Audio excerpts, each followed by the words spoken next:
오후에 살펴볼 하나님의 말씀은 룻기 4장입니다. 룻기 4장 1절부터 12절까지 살펴볼 텐데요. 1절부터 8절까지 받아듣겠습니다. 그 후 보아스가 성문에 올라가서 거기 앉아 있는데 보라, 보아스가 말한 그 친척이 지나가는지라. 보아스가 그에게 말하기를 어이 아무개여 돌이켜서 이리 앉으라 하니 그가 돌이켜서 앉더라. 그가 그 성읍의 장로들 중 10명을 청하여 말하기를 당신들은 여기 앉으소서 하니 그들이 앉더라. 보아스가 그 친척에게 말하기를 모압 땅에서 돌아온 나오미가 우리 형제 엘리멜렉의 소유였던 토지의 일부를 팔기에 내가 네게 알리기로 생각하고 말하노니 이 거민들과 내 백성의 장로들 앞에서 그것을 사라. 내가 그것을 값을 치르려 하면 값을 치르라. 그러나 만일 내가 값을 치르지 않으려거든 내게 말하여 나로 알게 하라. 이는 너 외에는 그것의 값을 치를 자가 아무도 없음이라. 나는 내 다음이라. 하니 그가 말하기를 내가 그 값을 치르리라 하더라. 그러자 보아스가 말하기를 내가 나오미의 손에서 그 밭을 사는 날 너는 죽은 자의 이름을 그 유업 위에 일으키기 위해 그 죽은 자의 아내인 모압 여인 룻에게서도 그것을 사게 되는 것이라 하더라. 그 친척이 말하기를 나는 나의 유업이 손해를 입을까 하여 나를 위해 값을 치르지 못하겠노라. 내 권리를 내게 주노니 내가 값을 치르라. 나는 그것에 값을 치르지 못하겠노라 하더라. 옛날 이스라엘에서 값을 치르고 교환하는 일에 관하여 모든 일을 확증하는 관습이 이것이었으니 즉 사람이 자기 신을 벗어 그것을 그의 이웃에게 주는 것이더라. 이것이 이스라엘에서 증거가 되었더라. 그러므로 그 친척이 보아스에게 말하기를 네가 그것을 사라 하고 그가 자기 신을 벗더라. 자, 오늘 설교의 제목은 대가를 치른 결혼입니다. 대가를 치른 결혼이라고 하는 제목으로 말씀드리겠습니다. 결혼은 하나님께서 제정하신 제도이지요. 합법적인 결혼, 성경적인 결혼, 조건이 무엇이고 그에 따른 결과, 축복이 무엇인지 본문 말씀을 통해서도 잘 말씀해주고 있는 것입니다. 죄가 들어오기 전에 하나님께서 사람을 창조하셨을 때에 죄가 없었음에도 불구하고 그 남자 홀로 있는 것이 좋아 보이지 않았습니다. 함께 있는 돕는 자를 만드셨죠. 이브를 창조하신 것입니다. 둘이 하나입니다. 성경에서 말하는 결혼은 육체와 육체의 결합이지요. 아담과 이브가 결혼했을 때에 결혼식도 없었고 결혼 반지도 없었습니다. 무슨 혼인 신고도 없어요. 유일하게 있는 것은 육체와 육체와의 결합입니다. 이것이 성경에서 언급하고 있는 결혼의 정의예요. 이 성경적 정의에 의하면 얼마나 숱한 결혼들이 우리가 살고 있는 이 세상에서 일어나고 있는지 모르는 것이죠. 사람들은 실제로는 결혼을 하고서도 그것을 결혼으로 받아들이지 않기 때문에 의도하던 그러지 않던지 간에 갖은 음행과 간음에 연루되어 있는 것입니다. 다시 한번 이 결혼에 대해서 주는 성경적인 원리와 가르침 또 그 결과를 우리가 잘 배워야 될 것입니다.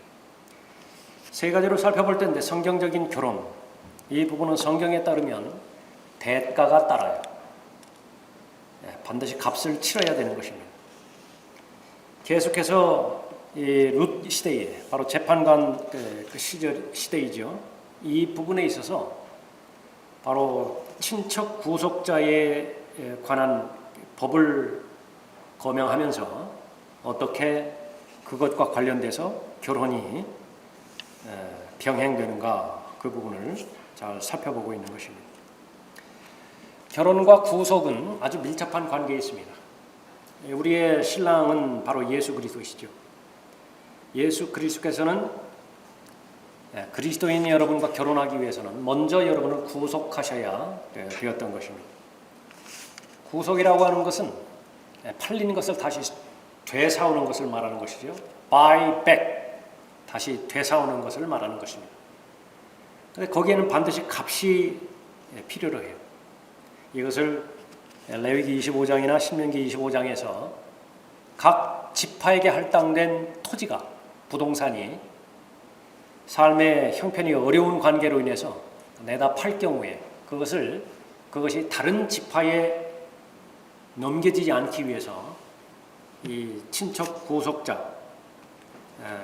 구속자의 그런 그 규정을 정해서 다시 되사오게 만드는 것이죠. 이것이 주는 영적인 교훈은 무엇이냐? 영적인 구속. 모든 사람들은 본래 하나님 것이었는데, 하나님 소유였는데 죄와 사탄에게 팔아버렸죠. 누가 팔았습니까? 아담이 팔아버린 거예요. 자신으로부터 태어나는 모든, 자신을 포함해서 모든 후손들을 죄와 사망의 시장에다가 헐값 주고서 그냥 팔아버린 것이, 그 호기심 하나 때문에, 불순종으로 인해서 그 결과 죄의 노예가 되었고 사탄의 노예가 되었죠.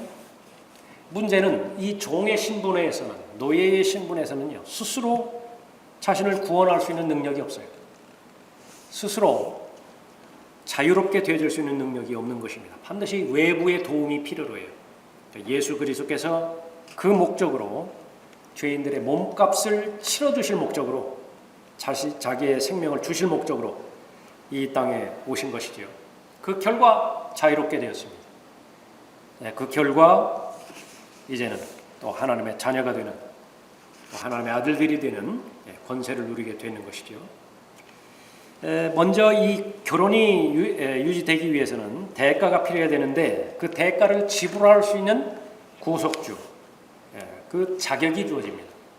아무나 살 수 없습니다. 가까운 친척이어야 되죠. 보아스를 통해서 알려주는 것입니다. 가까운 친척이 되어야 돼요. 제일 처음에 극복해야 될 장애물이 바로 그 부분이었습니다. 보아스보다 더 가까운 친척이 지금 존재하고 있는 것이에요. 그 부분을 먼저 해결하지 않고서는 룻과 혼인할 수 없게 되는 것이죠. 이 부분을 통해서 알 수 있는 것은, 결혼은 처음부터 끝까지 합법적이어야 됩니다.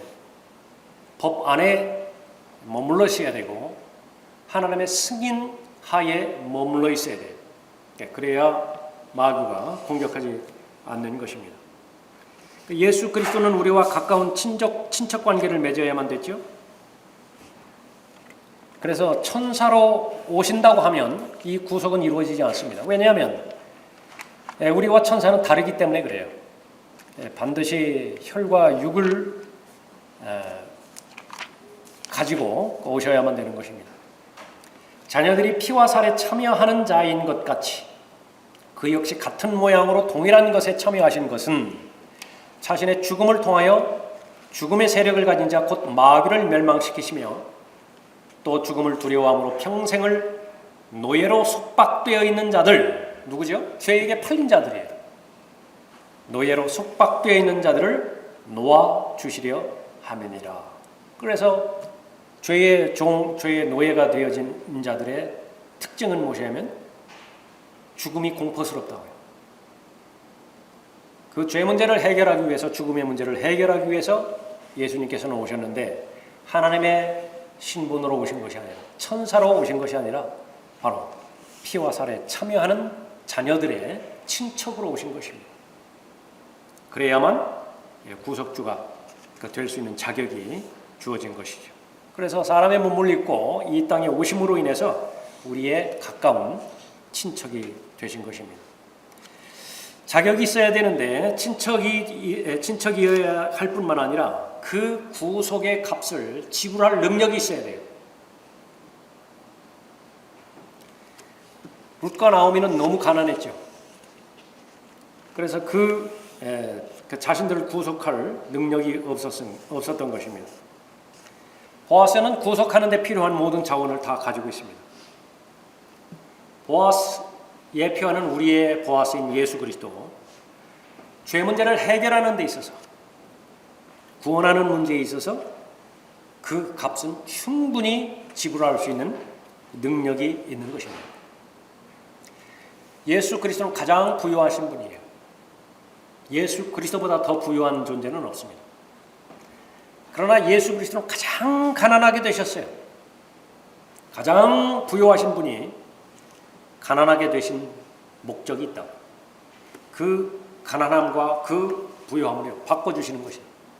가장 가난한 자들로 인해서 가장 부유한 삶을 누리게 하실 목적으로 가장 가난하게 되신 것이죠.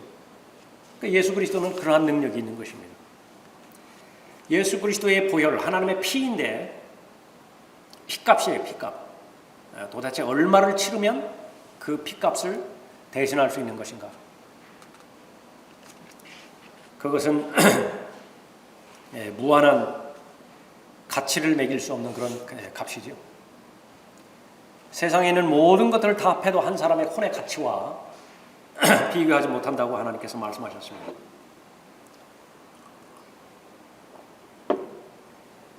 예수 그리스도는 전지전능하신 하나님이시기 때문에, 창조주 하나님이시기 때문에 그 능력이 있는 것입니다. 죄 문제를 해결하기 위해서는 피가 흘려져야만 가능한 것이에요. 피 흘림이 없이는 죄사함이 없느니라. 구약의 배경을 말하는 것이죠. 신약에서는 죄인들의 죄가 용서되기 위해서는 반드시 예수 그리스도의 보배로운 피가 흘려져야만 가능한 것입니다.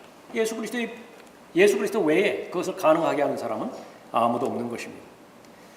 결혼하기 위해서 대가를 반드시 치르셔야 되는데 그것은 값으로 매길 수 없는 값이에요.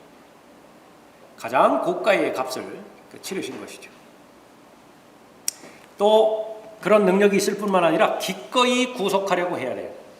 오늘 본문에 보니까 대상자가 두 대상이 나오는데 더 가까운 친척은 기꺼이 구속하려고 하는 그 부분에 있어서 이제 문제가 생겼죠. 보아스는 어땠습니까? 뭐 아끼지 않았어요.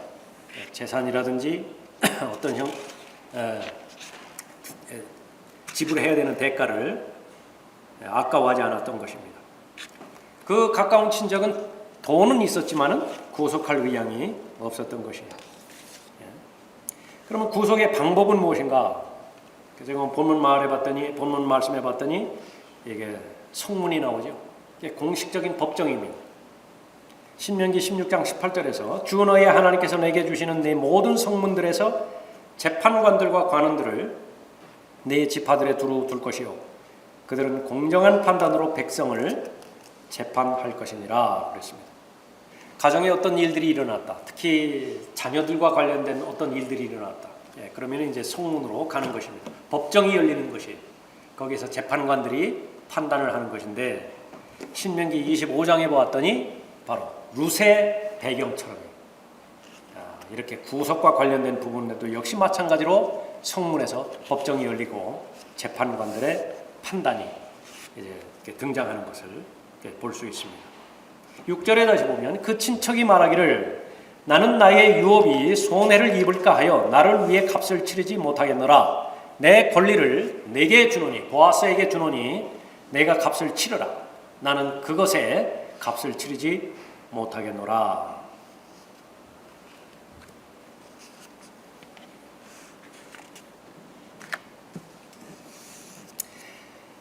예표적으로 보면 이 가까운 친척은 아버지 하나님을 예표하고 있습니다. 보아스는 아들 예수 그리스도를 예표하고 있어요. 혼인, 결혼과 관련돼서 아버지 하나님은 아내가 있고요. 아들 하나님도 아내가 있습니다. 아버지 하나님의 아내는 이스라엘이죠. 이스라엘이 아버지 하나님과 정혼한 관계에 있습니다. 지금 여기 가까운 친척은요. 이미 아내가 있는 사람이에요. 아내가 있는 사람이 구속의 그 권리를 행사하게 되어지면 또 한 여인을 얻게 되어지는데 이 여인의 신부는 누구냐 그러면은 모압 여인이죠. 그러나 율법에 보면 이 모압 남자와 암몬 남자는요 절대로 회중에 들어오면 안 돼요. 그 씨와 관련되어 있기 때문에 그렇습니다. 이방인이에요. 그러면 누가 이스라엘이 아닌 이방인을 신부로 맞아들일 것인가? 그것은 예수 그리스도십니다. 그래서 이방인을 신부로 맞아들이는 그 부분에 있어서 솔로몬을 통해서도 예표로 보여주셨고요. 또 하나의 경우가 이 보아스와 룻과의 그런 관계인 것입니다. 물론 그리스도의 몸 안에는 유대인과 이방인의 차별이 없습니다. 그러니까 유대인도 예수 그리스도를 개인의 구주로 믿으면 그리스도의 몸 안으로 들어오게 되어 있죠.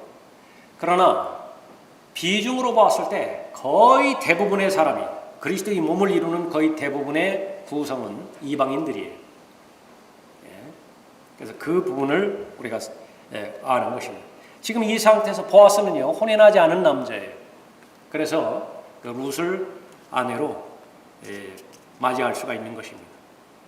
7절에 옛날 이스라엘에서 값을 치르고 교환하는 것에 관하여, 중요한 말입니다. 값을 치르죠. 결국은 보아스와 룻이 혼인하게 되는데 여기에 값이 등장을 해요. 성경의 결혼이에요. 성경적 결혼에서는 반드시 값이, 대가가 따르는 것입니다. 이건 반드시 요구가 되어지는 것이에요. 바로 이제 예수 그리스도와 관련된 부분으로서 말씀하시는 것입니다.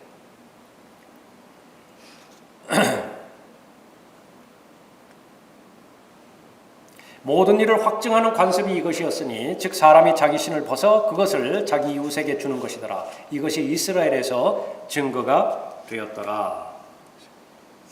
예수 그리스도의 속죄를 보여주는 그림인 것입니다. 구속이라고 하는 말 살펴보았지만 다시 사오는 것을 뜻하는 것이죠. 그러니까 여러분은 누군가의 소유였습니다. 그런데 어떤 이유로 인해서 팔렸어요. 다시 사와야 되죠. 그러기 위해서는 반드시 그 대가, 해당하는 값이 치러져야만 되는 것입니다. 한 예를 보여주는 것이 전당포예요. 무슨 급한 일이 있어서 물건을 맡겼죠. 나중에 다시 찾아가야 된다고요. 내 소유니까. 그러나 반드시 값을 치러야 돼요. 대가를 치러야 전당포 주인이 내주는 것이죠.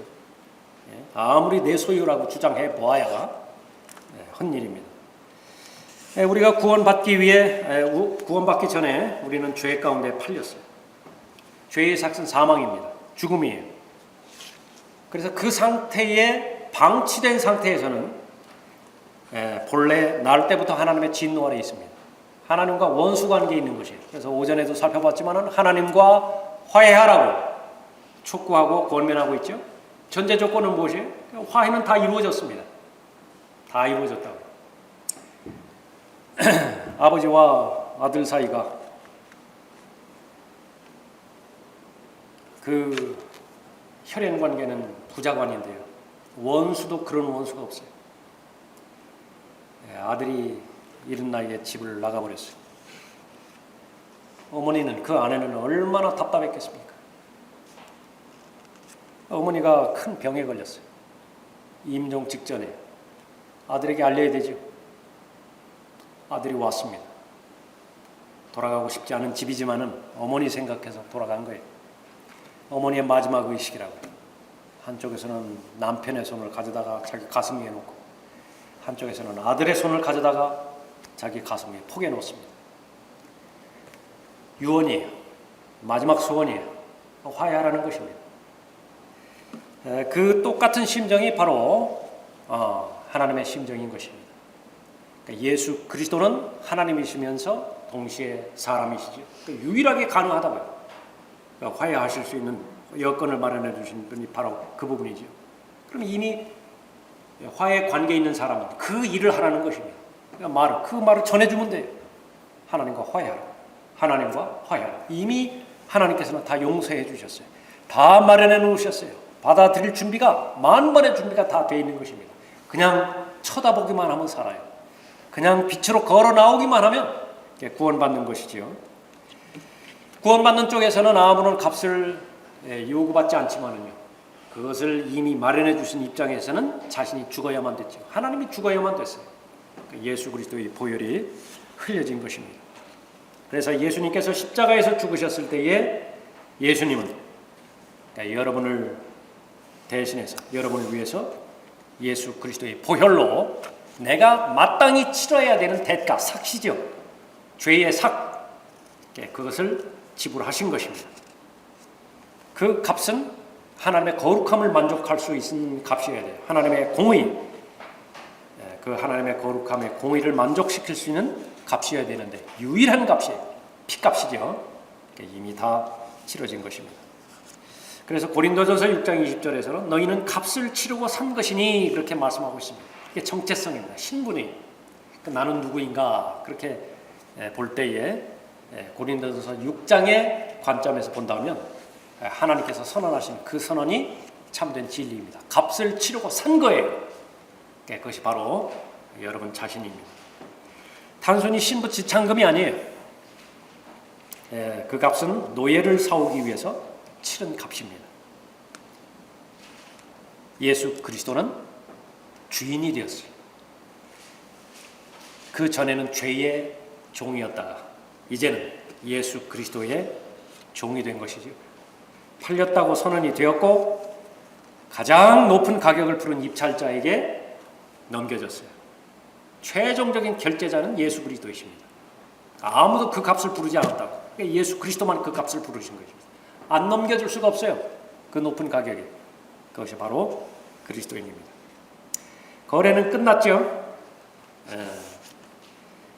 보아스는 자신의 유업에 손해가 되는 일에는 별 관심이 없습니다. 오로지 한 사람에게 관심이 있습니다. 룻에게만 관심이 있는 것입니다. 얼마나 정확하게 예수 그리스도를 예표하고 있습니까? 예수 그리스도는 우리의 무슨 장점이 있길래 신부로 맞이했어요? 잠깐 호세아의 경우를 보면 호세아에게 감당하지 못할 명령이 주어졌죠. 어떤 명령이죠? 창녀를 아내로 데려오라는 거예요. 창녀와 결혼하라고. 그것도 한 번도 아니고 계속해서 반복되어지죠. 그러니까 누구를 말하는 것입니까? 그러니까 죄와 허물 가운데 죽어있는 상태는 무엇이라고 말하냐면요, 하나님을 대적하는 관계예요. 하나님 보시기에 아무런 능력도 없고 무능력해요. 더럽혀질 대로 더럽혀져 있고 죄인입니다. 거기에서 그치면 괜찮은데 적극적으로 하나님을 공격을 해요. 원수예요. 상대방이 그런 상대인데 결혼하라는 것이에요. 그 대상과 결혼하라고. 가능하겠습니까? 그러나 예수 그리스도는 그러한 모든 대가를 다 치르고 공개적으로 그 값을 치르고 사 주신 것입니다. 유업이 얼마만큼 손해가 되는 것인가? 그것은 전혀 관심을 갖지 않았던 것입니다.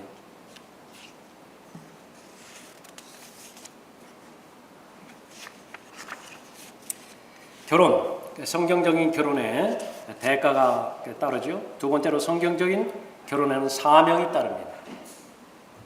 좋아서 그냥 결혼하는 그 정도가 아니라 사명이 따릅니다. 9절을 보십시오. 보아스가 장로들과 모든 백성들에게 말하기를 내가 나오미의 손에서 엘리멜렉의 소유와 킬리온과 말론의 소유였던 모든 것을 산 일에 대하여 너희가 오늘 나의 증인들이라. 또 말론의 아내 모압 여인 룻도 내가 내 아내로 샀으니 죽은 자의 이름을 그의 유업 위에 일으켜 죽은 자의 이름이 그의 형제 가운데서와 그의 처소의 성문에서 끊어지지 않게 한 일에도 너희가 오늘 증인들이라. 무엇보다도 소중한 사명이 있어요. 책임이 있습니다. 끊어지면 안 돼요. 그 유업이 단절되어지면 안 되는 것이죠. 그러니까 보아스는 엘리멜렉에 빚지고 있는 그 돈, 그 땅을 얻기 위해서 지불했던 것입니다. 그렇게 함으로 인해서 모든 상속을 다 되찾아오는 것이죠. 예수 그리스도께서 이 땅에 오실 목적은 첫 번째 사람, 아담에게 주어진 유업이 있는데 그 유업을 아담은 다 잃어버렸죠. 상실해버렸어요. 그것을 되찾아야 된다. 다시 회복시켜야 됩니다. 그래서 두 번째 아담으로서 이 땅에 내려오신 것입니다. 하나님의 자녀는 예수 그리스도를 영접한 하나님의 자녀들은 상속자라고 말씀하셨습니다. 하나님의 상속자요 그리스도와 함께한 공동 상속자라고 말씀하셨죠. 그래서 구원의 목적은 상속에 있습니다. 구원에는 결혼이 포함되어 있죠. 예수 그리스도와 혼인한 모든 그리스도인은 반드시 잊어서는 안 되는 것이 바로 유업에 대한 상속입니다. 왕 같은 제사장의 신분을 주셨죠. 왕은 통치권을 가지고 있는 사람이고 그 통치권은 상속권을 포함하고 있습니다. 그러니까 그 목적으로 구원하신 것입니다. 보아스는 재산을 줌으로 인해서 신부를 얻었죠. 그러니까 예수님은 자신을 줌으로 인해서 신부를 얻은 것입니다. 보아스는 신부를 얻기 위해서 고난이나 죽음을 당할 필요는 없었어요. 그러나 우리의 신랑이신 예수 그리스도는 신부를 얻기 위해서 고난 받으셔야 됐고 또 죽으셔야 됐던 것이죠. 너희가 오늘 증인들이라. 룻이 보아스에게 속했다라고 하는 것을 증언해 줄 수 있는 증인들이 땅에 있는 것을 말하는 것입니다. 여러분이 하나님의 백성이고 여러분이 예수 그리스도의 신부라고 하는 것을 누가 증거해 주는 것이에요. 그 증인들이 누구예요? 그 증인들이 있어야 그것은 결혼이고 그 결혼은 무효로 돌아가지 않는 것이죠. 유지되어지는 것이죠. 하늘에 증인들이 있습니다. 이는 하늘에서 증거하시는 이가 세 분이시니 아버지와 말씀과 성령이시요 이 세 분은 하나이십니다. 또 땅에서 증거하는 것도 셋이니 성령과 물과 피요 이 셋은 하나 안에서 일치하느니라. 만일 우리가 사람의 증거를 받아들일진데 본문처럼 여기 장로들이 있죠. 10명 있다고. 보아스 있죠. 더 가까운 친척도 있죠. 최소한 12명이 지금 모여서 이 합법적인 구속과 합법적인 결혼에 대해서 증거하고 있는 것입니다. 받아들일 수밖에 없죠. 만일 우리가 사람의 증거를 받아들일진데 하나님의 증거는 더욱 크나니 이는 이것이 하나님께서 자기 아들에 관하여 증거하신 그분의 증거이기 때문이라. 하나님의 아들을 믿는 사람, 내면적인 증거가 있고 또 외적인 증거가 있는 것입니다. 내 마음 가운데서 성령 안에서 의와 화평과 기쁨이 주어지고요. 또 성령의 아름다운 열매들을 계속해서 맺어가는 것입니다. 합법적인 결혼, 성경적인 결혼. 이제 그 세 번째로 무엇이 주어지나요? 축복이 주어집니다. 대가가 치러져야 되고 사명감 가운데서 그 결혼이 유지되었다고 한다면 그 결과는 하나님께 주시는 축복으로 맺게 되어지는 것입니다. 11절 보십시오. 성문에 있던 모든 백성과 장로들이 말하기를 우리가 증인들이라. 주께서 내 집에 들어간 여인으로 둘이서 이스라엘 집을 세운 라헬과 레아같이 되게 하시기를 원하며 내가 에프라타에서 유력하게 되며 베들레헴에서 유명하게 되기를 원하노라. 또 내 집이 타말이 유다에게 낳은 파레스의 집같이 되기를 원하며 그 집의 씨는 주께서 이 젊은 여인을 통하여 내게 주시리라 하더라. 거래가 다 끝났지요. 거래에 참여한 증인들이 있죠. 보아스에게 한 말은 모두가 다 축복의 말입니다. 잘 됐으면 좋겠어요. 어느 한 사람도 시기하지 않습니다. 그 결혼에 대해서. 주께서 내 집에 들어간 여인 룻이죠.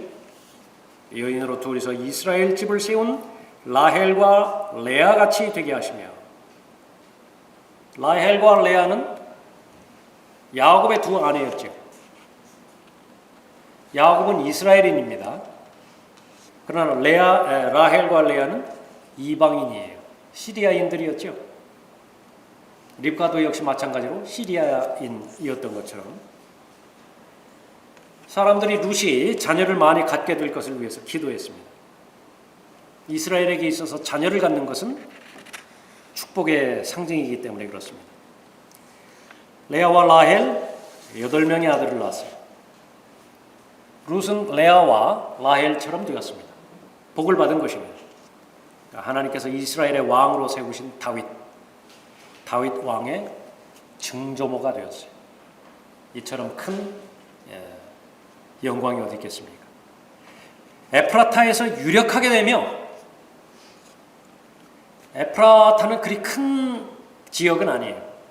베들레헴이 있는 곳으로 이제 나중에 유명하게 되었죠. 미카서 5장 2절에서 그러나 너 베들레헴 에프라타야 내가 비록 유다의 수천 가운데서 작을지라도 별 볼 일 없어요.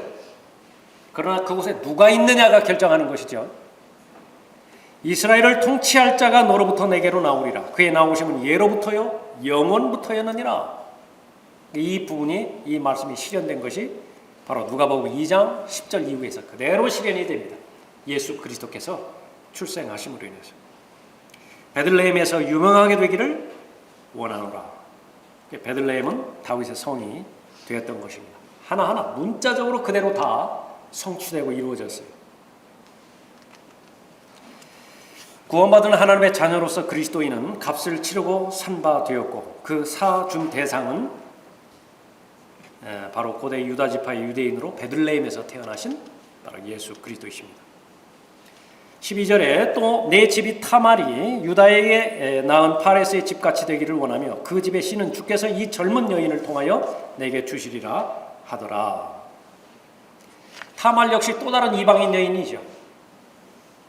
창세기 38장 1절부터 6절까지의 본문에 의하면 그런 것입니다. 계속해서 보여주는 그림이요, 유대인이 이방인과 결혼하는 거예요. 레아와 라헬, 타말 역시 마찬가지입니다. 남편의 혈통 안에서 다른 새 이방 여인이 연결이 되는 것이죠. 반복되면 반복될수록 예수 그리스도와 그의 신부를 계속해서 보여주는 것입니다. 요셉은 예수 그리스도의 출임과 재림에 관한 예표이죠. 요셉은 누가 낳았어요? 라헬이 낳았습니다. 타말은 유다의 자녀를 낳았죠. 그런데 홀은 어디에서 나와요? 유다로부터 나와요. 유다 지파의 사자가 파레스를 거쳐서 나오는 것입니다. 언뜻 보기에는 그냥 평범한 말들 같아요. 라헬과 레아, 에프라타, 또 타말, 파레스, 그렇죠? 그러나 하나님께서는 어떠한 경우에도 목적 없이 기록한 본문은 단 하나도 없습니다. 모두가 다 메시아를 향하고 있고, 그것은 구원과 관련되어 있고 상속과 관련되어 있고, 또 그것은 통치와 관련되어 있죠. 이 전체적인 맥락에서 신약으로 넘어와서 그리스도인의 결혼을 한번 생각해 봅니다.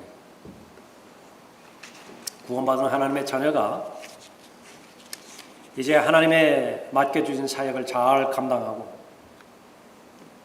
또 자신의 지상에서의 삶을 주신 은사에 따라서, 주신 계획의 목적에 따라서 실현시키는 것은 결혼에 달려 있습니다. 어떻게 결혼을 성경적으로 잘 할 것이냐.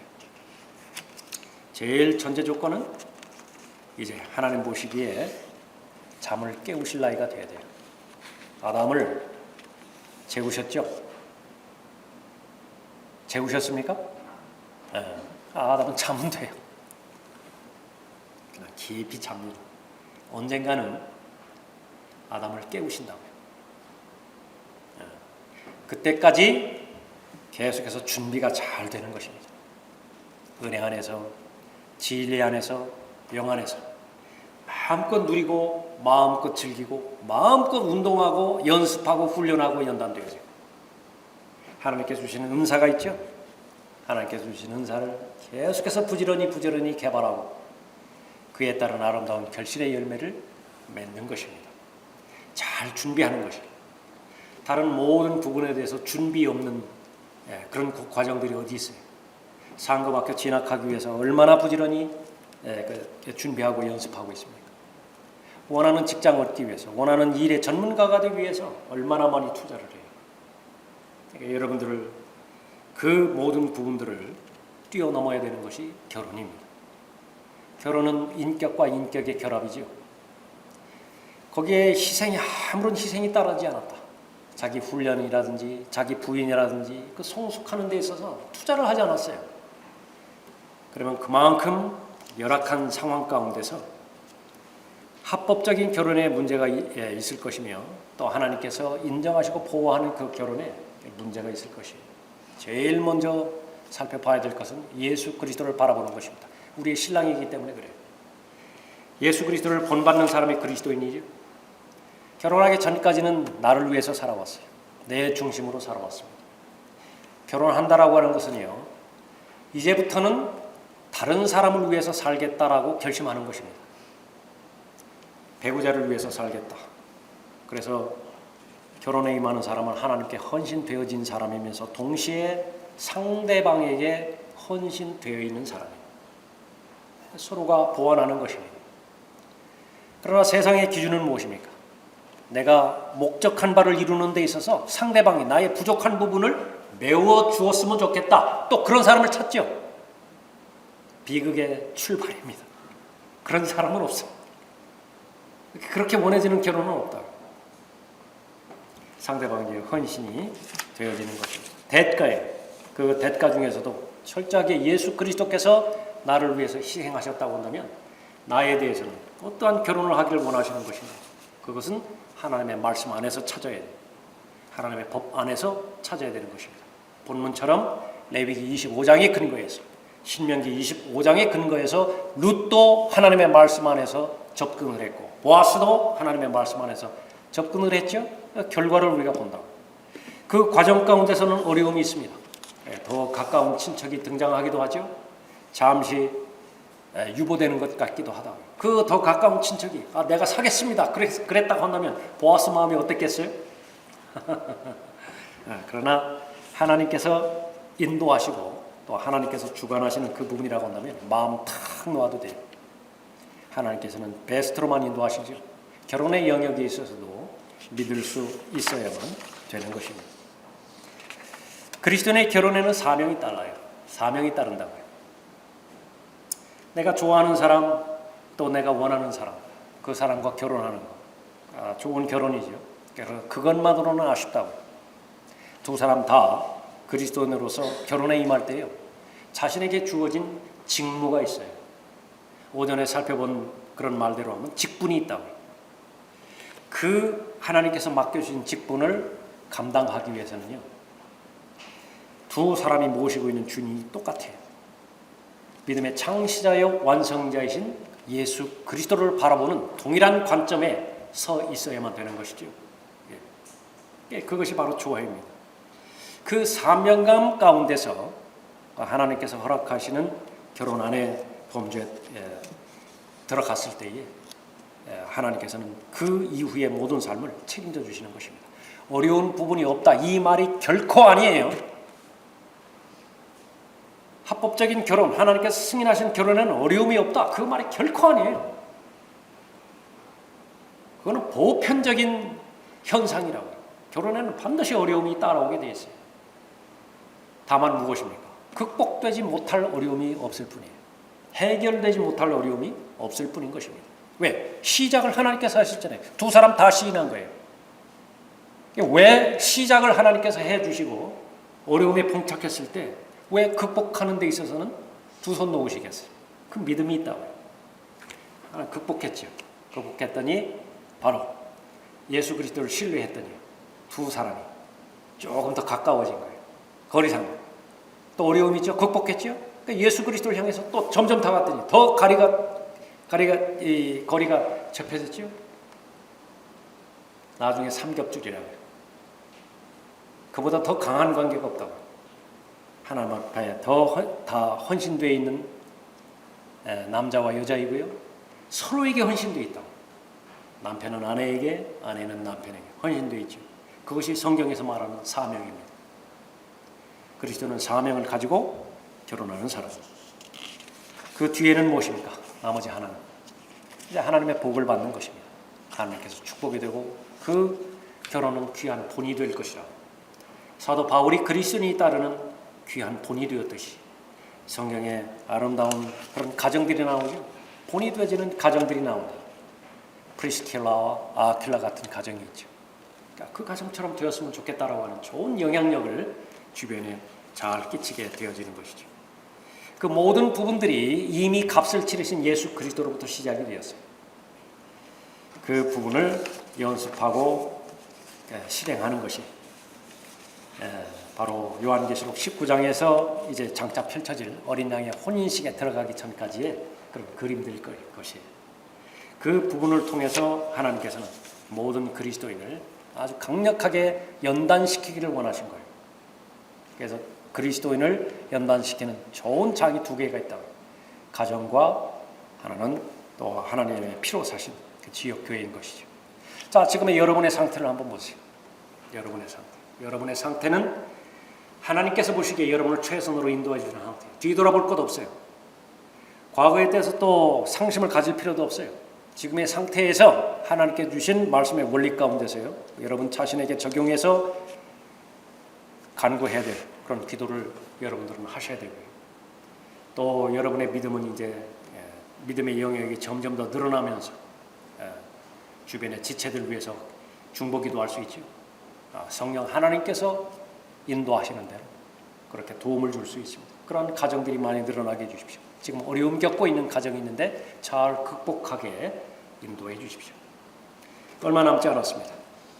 얼마 남지 않은 이 부분 가운데서 들림받아 올라갈 그때까지 하나님께서 허락해 주시는 영역 안에서, 특히 결혼이라고 하는 그런 영역 안에서 귀한 간증이 되어지고 좋은 강력한 영향력을 또 이 세상에 잘 끼침으로 인해서 여러분 개인을 향한, 여러분 가정을 향한 또 하나님의 계획대 그대로 실현됨으로 인해서 하나님 앞에 영광이 돌아가는 여러분들이 되시기를 바랍니다.